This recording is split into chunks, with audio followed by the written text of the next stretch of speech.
Good morning, everyone. My name is Mighty Stream, and I am going to cover your June the 9th just for today in a meditation. I hope you're having a wonderful morning.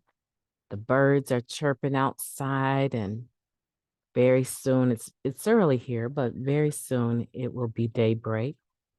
And this is my favorite part of the day, the early morning hours. Okay, the title of today's meditation is Old Dreams Needn't Die. Need not die. Okay. It says, lost dreams awaken and new possibilities arise. That comes from the basic text, page 91.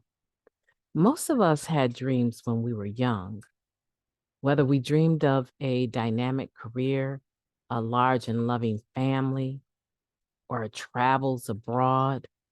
Our dreams died when our addiction took hold. Anything we ever wanted for ourselves was cast away in our pursuit of drugs. Our dreams didn't go beyond the next drug and the euphoria we hoped it would bring. Now, in recovery, we find a reason to hope that our lost dreams could still come true. No matter how old we are, how much our addiction has taken from us, or how unlikely it may seem, our freedom from active addiction gives us the freedom to pursue our ambitions.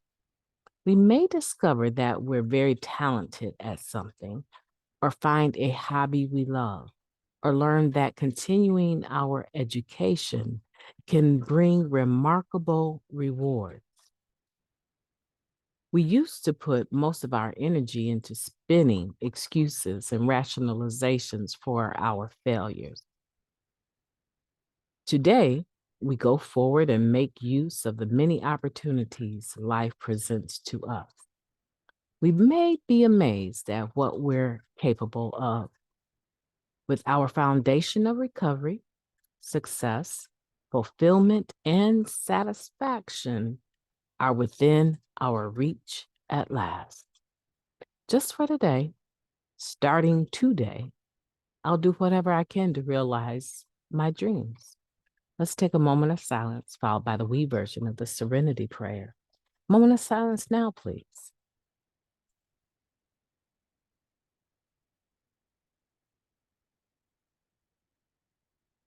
Thank you. God, grant us the serenity to accept the things that we cannot change, the courage to change the things that we can, and the wisdom to know the difference. Just for today, please and thank you. What a topic. Old dreams needn't die. I think what happened to me was that I was very young when I got here. So I still had ambition. I just couldn't figure out why I was so depressed. Why, while I was so pessimistic, I could not figure out with the normal energy that I bring to life every day, the joy that I normally have, how it was I fell into this dark hole that I could not get myself out of. And so, even though I thought I would be running a company by now, I thought I would be a philanthropist by now, even though I had all of these things that I wanted to do at that time. When I say now, I mean at that age. Um, I wasn't sure how I would be able to recoup the time.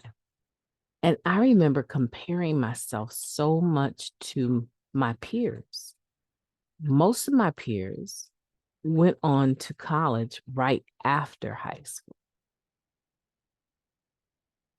That was not the case for me. I didn't even get a driver's license to almost a year after high school. My first vehicle that I actually purchased was from a coworker at my first job after high school. So I had this pressing thought all of the time that I was behind. And if you don't do something now, you're going to be further behind. And I just kept using and I kept getting further behind. And I could not get out of that. So when I finally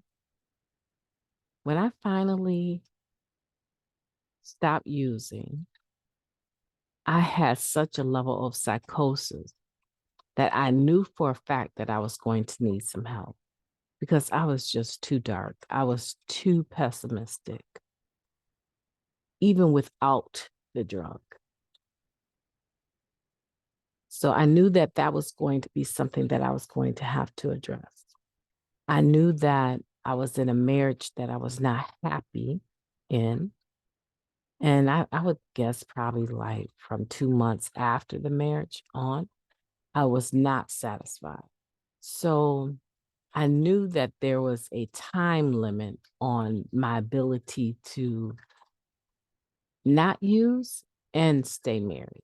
So that seemed like to me something that was going to need to end, but I didn't know how it would end. And then there was this thing about progress and promotions. I wanted a better job. I wanted to do better. I wanted to be acknowledged um, for my level of hard work that I would bring. Well, I had to really rebuild that reputation.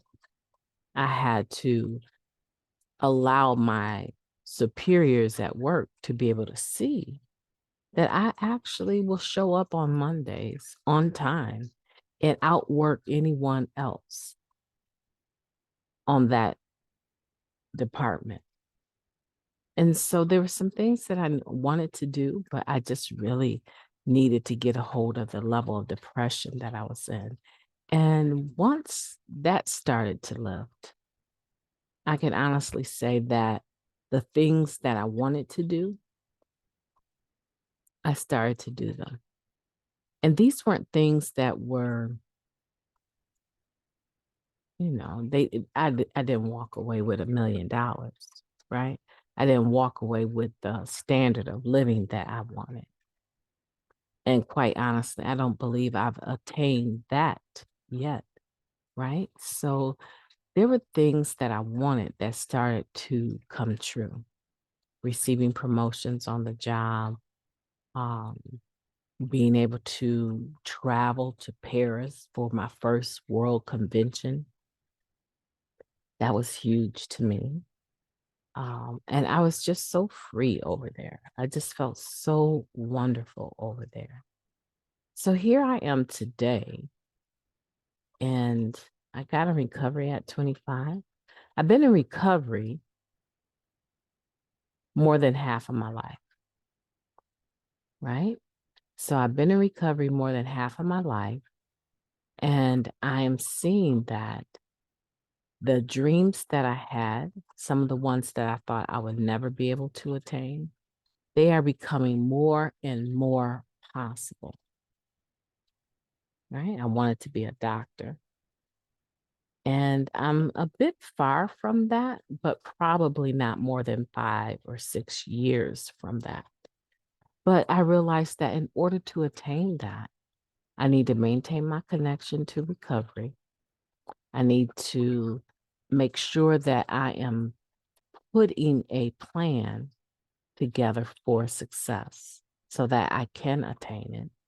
And part of that plan means that I'm watching what I eat and that I exercise and see doctors and do all of the things that I need to do to make sure that I live that long, right? Because as you start to mature and become older, you start to see that your body systems need to be taken better care of. And so that's something that I do. And I believe just with that share right there, I believe that you probably are already thinking about the things that were your lost dreams that are awakening and those new possibilities that have arisen. And hopefully you're thinking about which of those can I start to put a plan in place so that I can realize my dreams. regardless to how old you are, regardless to how long you've been around. I know a gentleman, I want to say he has about 7 years on me. He's in recovery. And this fall, he's going to be going to college. That's a big deal. So, what is it that you want to do? And let's start working on your plan for that. I know you can do it. I know if you've come this far, I know you can do it. I know people that have had very little clean time and began to put businesses together, different streams of income together, have written books, published them, had book signings. I know that you can do it. Just like we say, the disease of addiction doesn't discriminate, right? The benefits of active recovery doesn't discriminate either. So if I can do it, you can do it. My name is Mighty Stream. I've enjoyed talking to you today. I hope that you will have a beautiful day on purpose. I intend to, and I will be talking to you soon.